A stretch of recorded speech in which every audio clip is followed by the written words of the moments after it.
Well, good morning and welcome to Daily Focus. We're glad that you have joined us again this morning. We certainly have a responsibility to be praying for the folks in Midland and those surrounding areas. I'm always reminded that God is in control, but these situations are sometimes hard to explain, and we certainly may never know the reason why God allows things like this, but few things are more damaging than water. And for those of you that haven't heard, I think it's 2 or 3 dams have collapsed in the Midland area, causing the river to just go wherever it wants.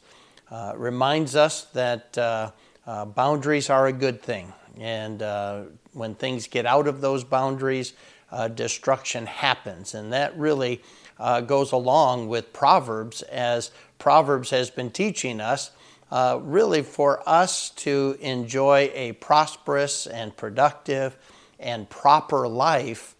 We need to stay on the path of wisdom, and we need to build high boundaries on both sides, high fences to keep making sure that we're on target and making sure that we don't step off the path and start going down a path of destruction. And so when we think of waters and staying inside of their boundaries, everything works fine. In fact, that water can be channeled and it can be used for good to create power and many other wonderful things.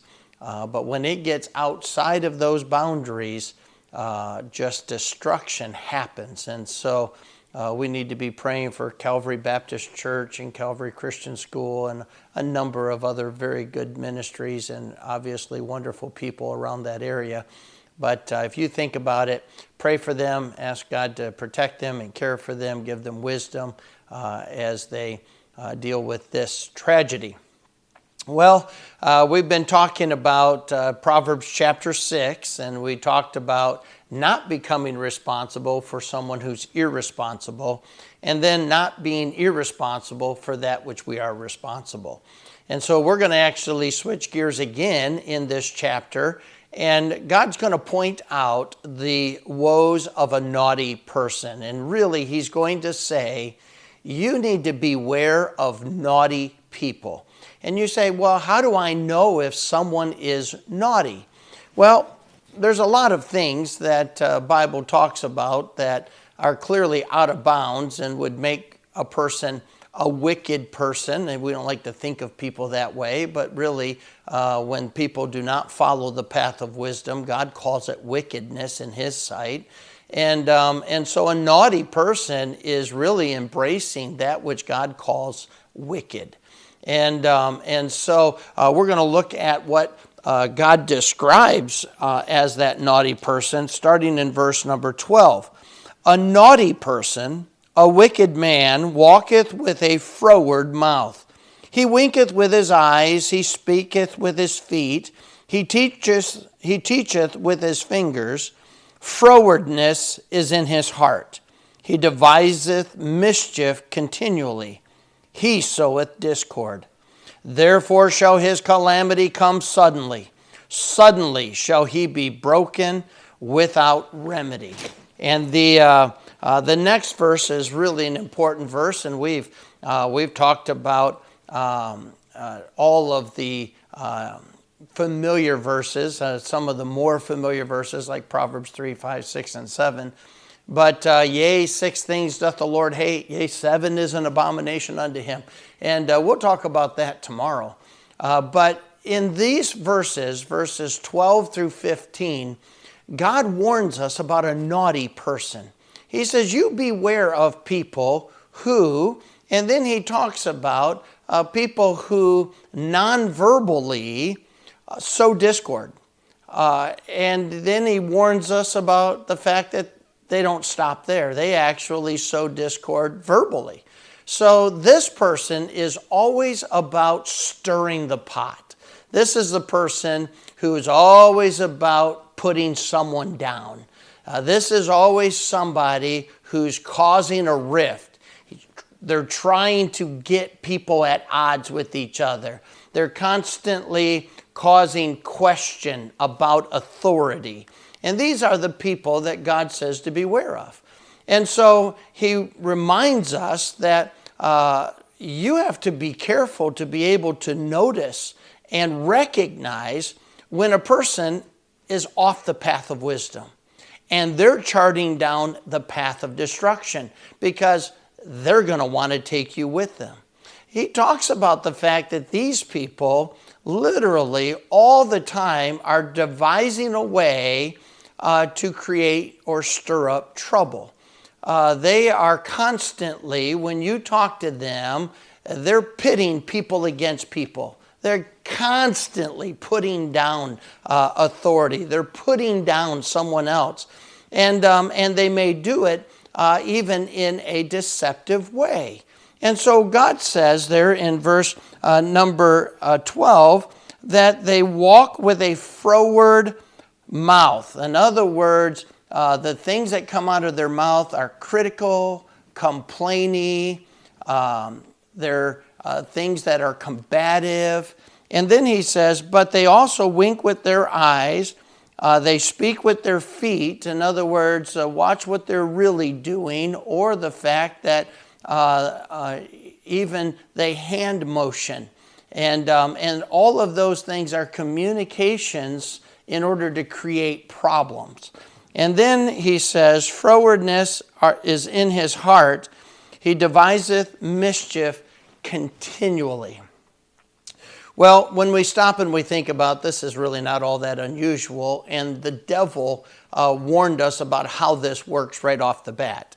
And so what happens with a naughty person, if you really want to know what a naughty person looks like or what they sound like, they always start with leading questions. In other words, do you think the boss really knows what he's doing? Do you think the pastor really cares? Do you think, and they fill in the blank, right?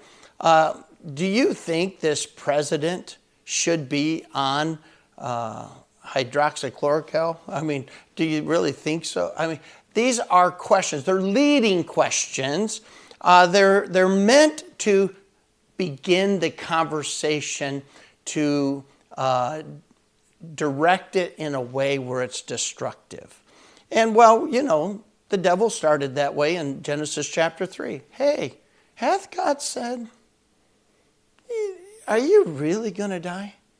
These are leading questions, and they're designed to stir the pot and get the conversation degenerating to a place of destruction. And so the question is what you have to learn to identify from a naughty person.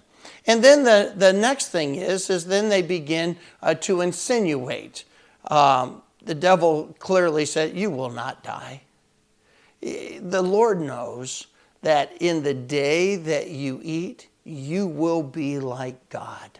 You will know good and evil. Now, there is an element of truth, and there usually is an element of truth in those who are insinuating something in order to further draw the net, draw you in to their destructive powers, their destructive conversation, their destructive perspectives, usually of some type of authority. And it is designed to undermine their credibility. We see it all the time with the news media. We see it all the time in the battle in politics. And where did we just lose as Americans the decency to show respect to someone who is a leader? To just respect them as another human being. Where we may not agree, but where did we become the person who is supposed to undermine every decision they make, everything they do, and stir the pot of people that will undermine their credibility and their opportunity to direct people, to lead as their authority dictates? You know, we can disagree. And when things violate Scripture, when they get out of bounds, we ought to be able to stand up and say something. But even when we stand up and say something, it must be founded upon truth. And the devil insinuated things about God that just were not true. He had no basis to say the fact that they would not die after God said that they would. And so when we come back to this identification of a naughty person, you just pay attention to the questions they're asking. And then listen to what they're insinuating. And then listen for the insults. And they're usually a personal attack on the way someone has treated them, what they've done or haven't done, or whatever the case may be. And you now will know a naughty person. Now, the hard part is verse number 15, because it says, therefore shall his calamity come suddenly. Suddenly shall he be broken and without remedy. In other words, God will step in one day. It's sad. We sometimes see it in this life, sometimes we don't. Sometimes we see it quickly, and sometimes God is patient. But for a naughty person, God will deal with them. And he will deal with them, and they're not going to be able to stop it. And when punishment comes, unfortunately for the fool, they just blame someone else. They just justify, and they continue down their naughty path, even though God is trying to help them and get their attention. Most of the time for a naughty person, the lesson isn't learned until ultimate destruction comes. God says to us, beware of a naughty person. Satan was the example in Genesis chapter 3, but we have a responsibility to stay on the path of wisdom and don't let a naughty person get you off track. May God bless you today. We'll look at the rest of this text and the rest of this chapter tomorrow. I hope that you have a great day. Remember to pray for the good folks in Midland. Pray for one another and be faithful today. Lord bless you.